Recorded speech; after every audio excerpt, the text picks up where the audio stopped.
Hey everyone, welcome back to Get Your Geek On's Mandalorian review. We're here to talk spoiler about Season 2, Episode 5. This is Chapter 13, The Jedi.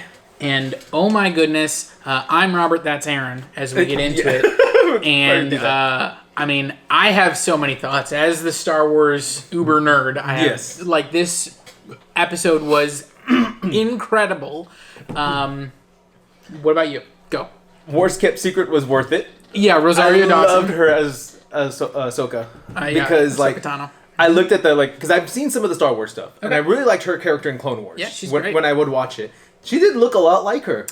I thought they did a really good job of bringing that character to life. There were some things that and again, spoilers. So at the very end, when she's having her fight scene, and even early on, that fighting style was not exactly what we've seen until she loses one of her lightsaber and she goes and does the backhand hold. Yeah. That Ahsoka is very known for that backhand hold. Okay. And so it was kind of jarring to not see her fighting in that way. And then, at the end, she kind of was like, okay, I'm a bust this move out. Yeah, I've been toying with you. And I was like, there's Ahsoka. There she is. One question. Yeah.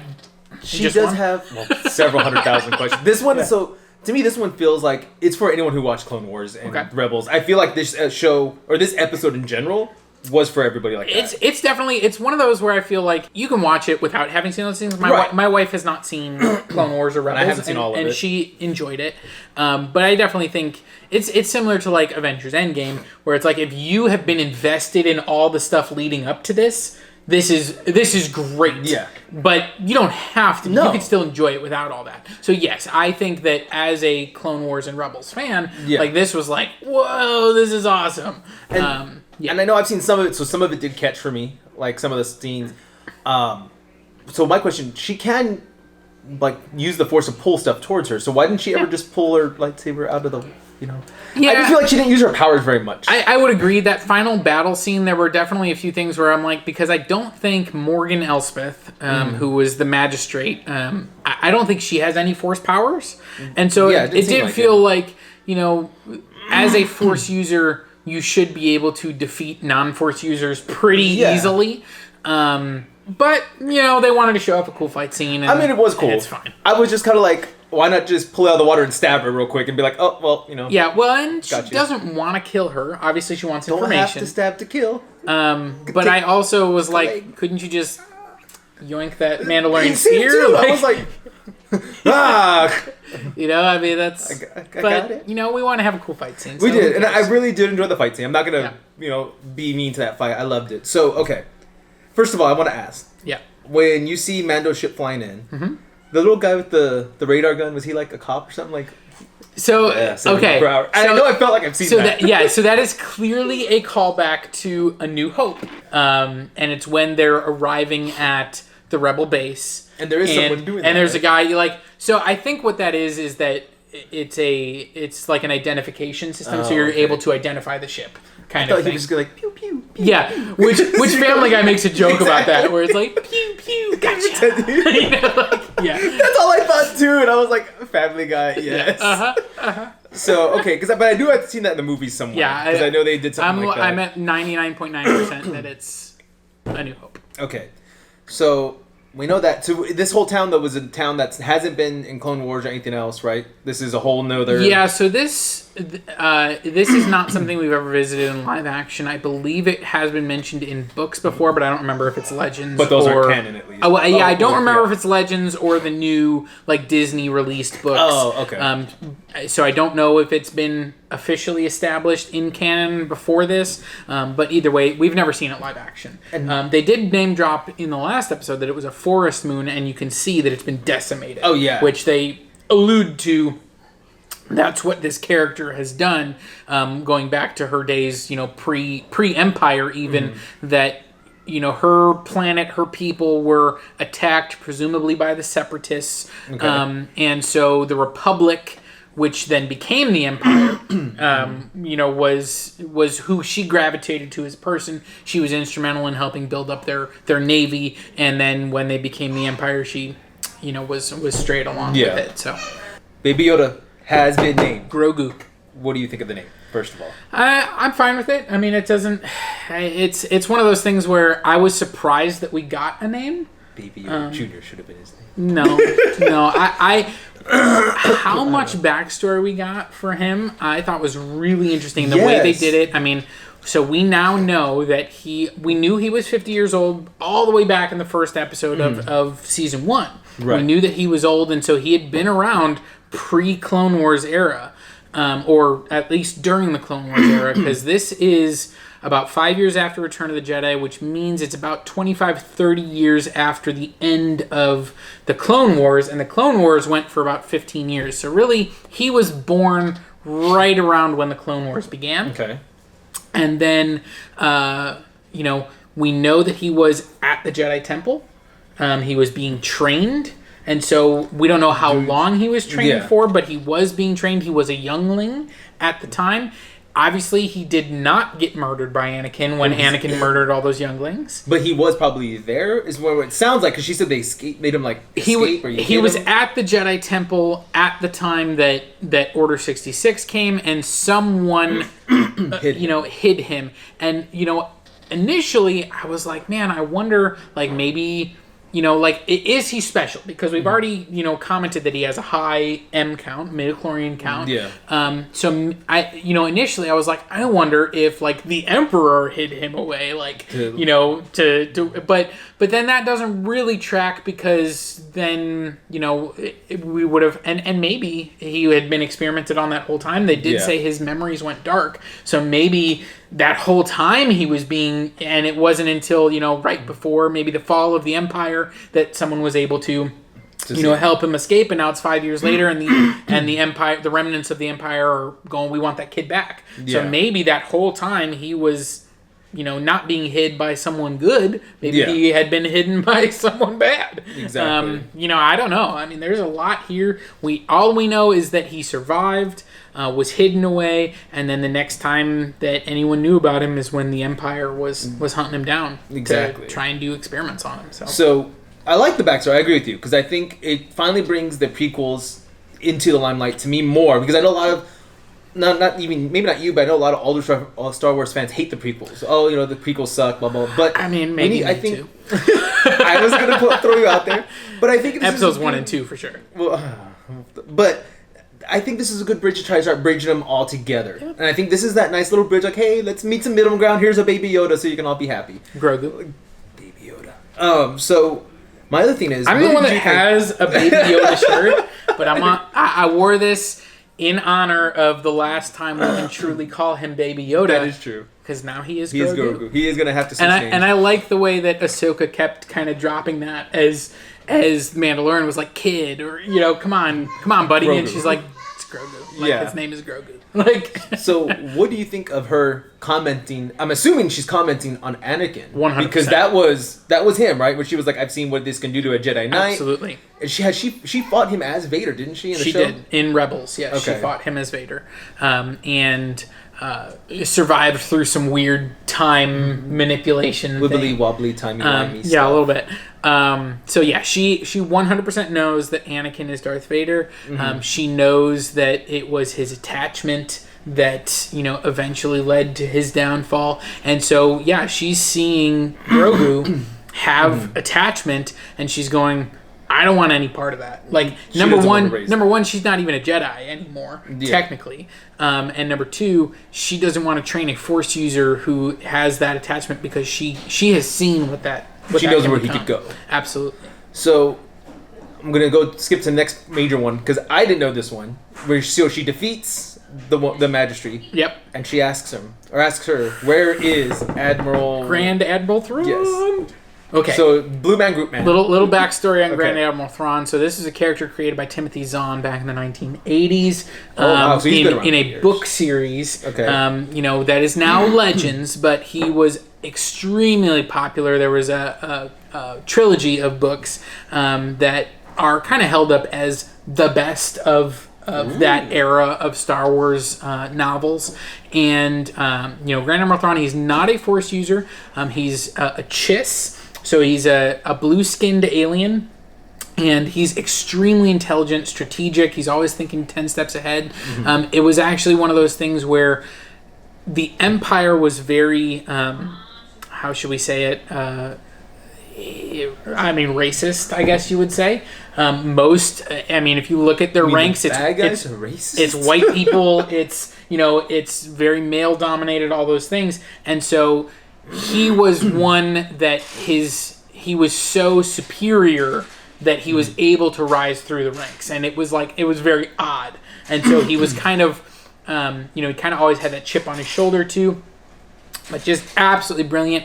When all of that became legends, they actually brought Timothy Zahn, the original author, they brought him back. He wrote a new novel about Thrawn. Actually, I think there's been 2 now. They brought him back. He was one of the main antagonists in the later seasons of Star Wars Rebels. Ooh. And then at the end of that show, which takes place just before the events of A New Hope, he gets kind of transported out to the unknown regions of space. And that's the last time we saw him. So it very clearly felt like that show was setting up, this is why Thrawn wasn't around in the original series, but he's not dead. We're going to bring him back. Yeah. And now this show, and the end of that show also had Ahsoka, because Thrawn actually got transported to the unknown regions with Ezra Bridger, who is a Force user. And so at the end of that show, Ahsoka, along with Sabine Wren, another Mandalorian, were going to find Ezra. So we don't know at this point. But then where's her Mandalorian? Because wasn't he have been with her? Well, so Ahsoka and Sabine, at least at this point in time, are no longer together. We know they were in their search of Ezra. We don't know. Is she still on the search and she's looking for Grand Admiral Thrawn because she thinks he will lead her to Ezra? Did they already find Ezra and not Admiral Thrawn and he's still a big threat and so she's looking for him? Like, we don't know, except that she's on the lookout for Grand Admiral Thrawn. He still is, alive in this timeline, presumably. And I am so excited to get him back. I don't think it will be in a Mandalorian TV show. You don't think so? I think we're going to get a spinoff. Ooh, that would be good. I could see that. Because, my thing is this. We know this is all about Mandalorian, so we can't really give too many side things for him to do, because he still has a mission. Yep. We still know, as of episode 1 of this season, Boba Fett possibly, or we're going to assume it's Boba Fett, is chasing him. And there's been theories that he's going to get a spin-off series. So everybody thanks Mandalorian for this.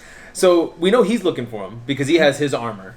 So we assume he's going to be eventually wanting his armor back. We would think. We have, what's his name? Cobb Vanth, Timothy Oliphant. Yeah. The Marshal. But no, the other bad guy. All of a sudden he's escaping the Darksaber. Oh, Moff Gideon. Moff Gideon, yeah. I was like, why is he escaping me? We know we have Moff Gideon after him. Right, and still tracking the ship. Yeah, still tracking the ship. Did not show up in this episode. Yeah, and that's one of the leaks you said that he was going to be in every episode, right? That's what IMDb said. So obviously IMDb was mistaken. So they can be wrong too. Yep. So here's the thing though. Now that we know... We got 3 episodes left this season. 3 episodes. Only 3. A bunch of bad guys running around right now. Yep. And a bunch of stuff. Bo-Katan as the Mandalorian, we know she's kind of heading towards a conflict with Moff Gideon. So I definitely think she's coming back to this series. Although Sasha Banks, who is part of her Mandalorian crew, has said she doesn't have any more episodes this season. So I don't know if that's a season 3 thread that we're going to get, or if maybe only Bo-Katan comes back. Yeah. I don't know. Who knows?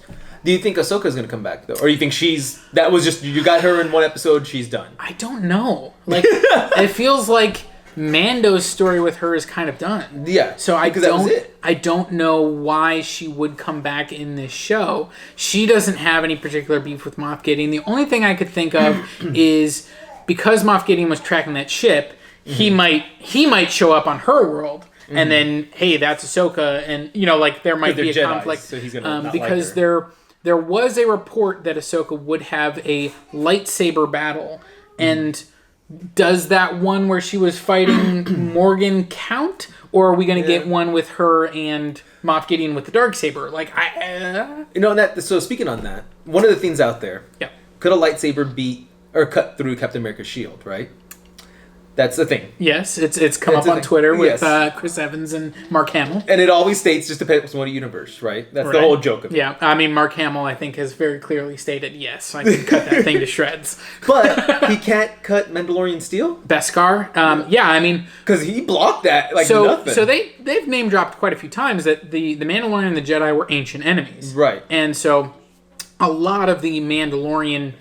weaponry was designed specifically to combat Jedi. So whether it was their Beskar armor or whether it was they actually started, I think they were called, they call them slug something type of, instead of using blasters, they would use something that actually, when a Jedi deflected it, it would basically turn into shrapnel and still hit them. Oh, that's kind of cool. So it was like, yeah, we're not just going to use light that you can deflect. We're going to use something that's actually going to still be able to kill you. Okay. So forcing Jedi to be able to dodge it rather than just deflect it. Because I was just like, when I watched that fight, I was like, holy crap, his armor can block. I didn't know that. That was cool, man. Ahsoka and Mando fighting, even just for like 10 seconds. Like, it was super cool the way, like, so she came out and he like blocked her, and then he like kind of wrapped her arms up, and it was, you know, and he used his flamethrower, and then she like, you know, was like, I'm gonna jump over and like get you, like, all of it was just like, oh, that's was cool. That's cool. Good. I really love that fight, and that's why it made me like, oh yeah, so he can hold himself up against and he can fight a Jedi essentially. And the opening scene with Ahsoka just cutting through those people like in the woods, like, that was so cool. That was amazing. I thought nothing on scanner. Yeah, and she's just showing up like out of the mist and everything. Like it was really. It was a really good scene. Yeah. I really enjoyed this whole episode. And also, Michael Biehn.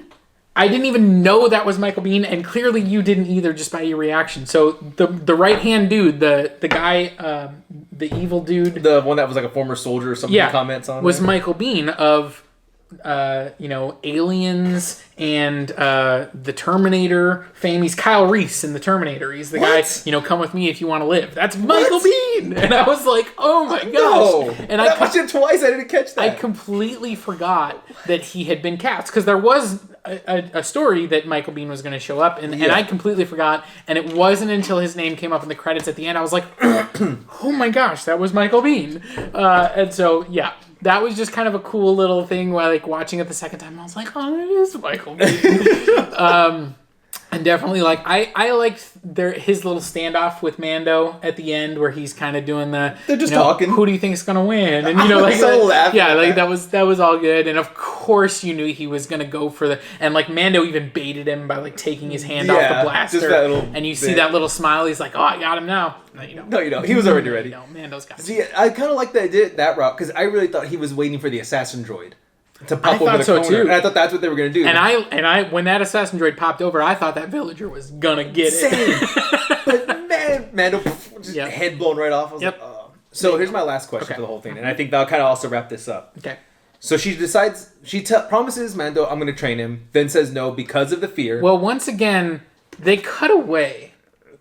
He assumed, okay, we'll say Mando assumes. Because Mando also never agreed to hunt Ahsoka Tano. And they, so. I feel like she did that to him, too. Yeah, she definitely did. So, we assume, okay, well, Mando assumed she was going to help him. Right. And take the child, train it. She says, I can't do it because, like you said, fear, etc. Yep. Mm-hmm. She name drops a place, though, for the Jedi Temple. Is that the one that we see in the movies? No. Okay. So, this is in Legends.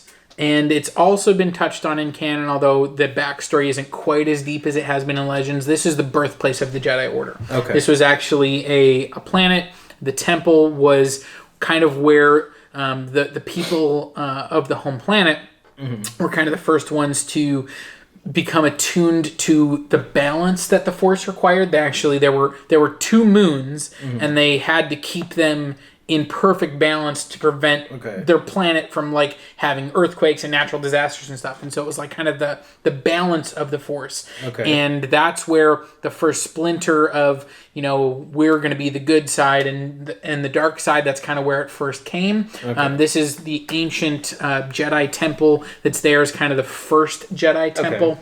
And that's not where Mark Hamill was staying, where Yoda burned it down in the movies or whatever, right? No. Okay. So yeah, we don't in canon we don't know as much about this location as we did. We don't know if all of that is still true, but we do know that there is a very Force because that's something that's in the Star Wars universe. There are locations that are very Force heavy, right? Whether it be like Dagobah, where Yoda was a place where the Force was very easily sensed. Okay. Or that Ahch-To, which is where Luke is, the Force is very easily sensed there. Okay. So there are places that the Force is kind of more powerful just in location, and so this appears to be one of those places. So with that being said, she comments how she doesn't want to do it because he could. I'm guessing she's basing he can become a Sith, is what she says. Assuming. I mean, whether you want to call it a Sith or not, she feels like he would not necessarily use his powers only for altruistic purposes. So why does she think another Jedi would do it? Well, I think that she is operating with kind of that personal history where she knows about Anakin, she knows what all that is. And I think what she's truly saying is that if Grogu goes to this planet and reaches out through the Force, that's his choice. So if he's saying, I want to leave behind Mando and I want to be trained, then he's letting go of his own attachment. So he's making the choice to say, I will let go of my attachment, rather than Mando saying, take this child from me. Because that is a little bit different. And even though in the original with Anakin, even though he did want to go, he was, too old, and they commented on it even back in the first movie that he was too old. His attachment to his mother was too strong. The fear of losing her was what drove him. Fear of loss is eventually what drove him to the dark side. The fear of loss of Padme. And it's really interesting. I'm going to get a little bit, I've been nerdy, but I'm going to get even a little bit nerdy on this. So Dave Filoni, who was the director of this episode, he's also been heavily involved in almost all of the animated stuff, whether it be Clone Wars, Rebels, all that stuff. Ahsoka Tano, he's the co-creator of that character. Yeah. He's been heavily involved in Mandalorian. Him and Jon Favreau are doing a lot of the writing, and he's the uber Star Wars nerd. Of the Mandalorian crew, and especially of the TV side of Star Wars. Okay. So after the first season of Mandalorian came out, there was a kind of a behind the scenes thing on Disney Plus, and there was like a 7 to 8 minute monologue that he was giving, talking to some of the other behind the scenes people, where he was talking about the Duel of the Fates at the end of Phantom Menace, which is when Obi-Wan, Qui-Gon, and Darth Maul fight. And he said something that I had never considered, and this is driving that home. Is that he had this whole conversation about him and George Lucas talked about how that fight was the fight for Anakin's soul. And if Qui-Gon had survived and been the one to train Anakin, he would not have gone to the dark side. That he had a strong enough presence to be able to train him free of the attachment. Whereas Obi-Wan did not have that. And so it was like this whole thing about how that fight was actually the fight that determined the rest of the Star Wars universe. Because if Anakin hadn't turned to the dark side, then the Empire would not have happened, like all of those things. And so it was truly, when they talk about Duel of the Fates, it was the fate of Anakin that hung in the balance. And it was basically, if Qui-Gon had survived and been the one to train Anakin, then everything that happened after that would have been totally different. And so I think that this is coming back where you're saying Ahsoka is not the right person to train Grogu. That there is a fate hanging in the balance, and someone else could potentially train him and not have it be evil. But Ahsoka is not that person. She's not going to be able to do it. Makes sense. So that makes perfect sense. It feels like Dave Filoni had all of that in his mind when he was, writing this story, directing this episode, all those things. I'm like, I see where you're at. So, last question, and then I think I'll wrap it up completely. Okay. Is there any Jedi out there that we know of that could train him? Because she even comments there's not many left. So the only Jedi that we're aware of that are still alive at this time frame we know that Ezra Bridger, we think, is still alive, who was the Force user. He was trained by Kanan Jarrus, who died near the end of Rebels, and then he was the one that was transported out with Grand Admiral Thrawn. So we think he's still alive. And then we have Luke. Luke is still alive. This is 5 years after Return of the Jedi. So he's actually about to start his new Jedi Order. And so it's very possible that, if Grogu reaches out, that that would be something that Luke would say, "Come be part of my new Jedi."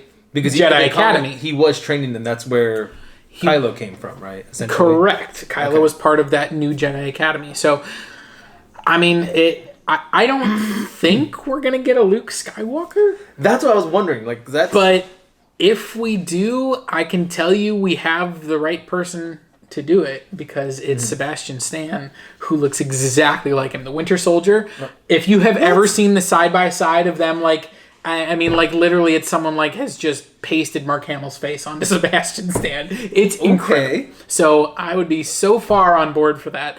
But I really don't think we're going to do that, because if you do that, then you've got to bring in Han, you've got to bring in Leia, you've got to... And obviously, we do have a young Han in this universe. Oh, from the movies? But that was Alden Ehrenreich, and that was also prior to A New Hope.